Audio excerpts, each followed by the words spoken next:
ಕನ್ನಡ ಸಮಗ್ರ ಭಾಷಾ ವಿಧೇಯಕ 2022ರಂತೆ ಮೊನ್ನೆ ಕೂಡ ಕನ್ನಡ ಅಭಿವೃದ್ಧಿ ಪ್ರಾಧಿಕಾರದ ಅಧ್ಯಕ್ಷರು ಬಂದು ಜಿಲ್ಲಾಡಳಿತ ಮತ್ತು ಮಹಾನಗರ ಪಾಲಿಕೆಯಲ್ಲಿ ಸಭೆಯನ್ನು ಮಾಡಿ ಅದೇ ರೀತಿ ಕನ್ನಡವನ್ನು ಸಮಗ್ರವಾಗಿ ಅನುಷ್ಠಾನಗೊಳಿಸಬೇಕು, 60% ಕನ್ನಡ ಭಾಷೆಗೆ ಬೆಳಗಾವಿಯಲ್ಲಿ ಪ್ರಾಶಸ್ತ್ಯವನ್ನು ಕೊಡಬೇಕಂತೇಳಿ ಒಂದು ಆದೇಶ ಮಾಡಿ ಹೋಗಿದ್ರು. ಆ ಆದೇಶದ ಪ್ರಕಾರ ಏನು ಬೆಳಗಾವಿಯ ಮಹಾನಗರ ಪಾಲಿಕೆ ಆಯುಕ್ತರಾದಂಥ ಬಿ ಶುಭಾ ಅವರು ಆ ಆದೇಶವನ್ನು ಚಾಚು ಪಾಲಿಸಿದ್ದಾರೆ. ಮೇಯರ್ ಮತ್ತು ಉಪ ಮೇಯರ್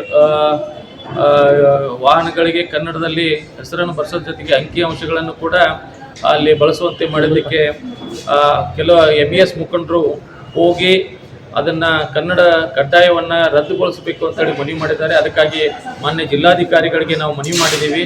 ಯಾವುದೇ ಕಾರಣಕ್ಕೂ ಕನ್ನಡ ಕಡ್ಡಾಯಗೊಳಿಸೋದನ್ನು ನೀವು ರದ್ದುಗೊಳಿಸಬಾರ್ದು, ಯಾವುದೇ ಕಾರಣಕ್ಕೂ ಮರಾಠಿ ಭಾಷೆಗೆ ಆದ್ಯತೆ ನೀಡಬಾರ್ದು, ಕರ್ನಾಟಕದಲ್ಲಿ ಕನ್ನಡವನ್ನು ಆದ್ಯತೆಯಾಗಿ ಮತ್ತು ಪ್ರಥಮ ಭಾಷೆಯಾಗಿ ಬಳಸಬೇಕಂತೇಳಿ ಮನವಿ ಮಾಡಿಕೊಡು.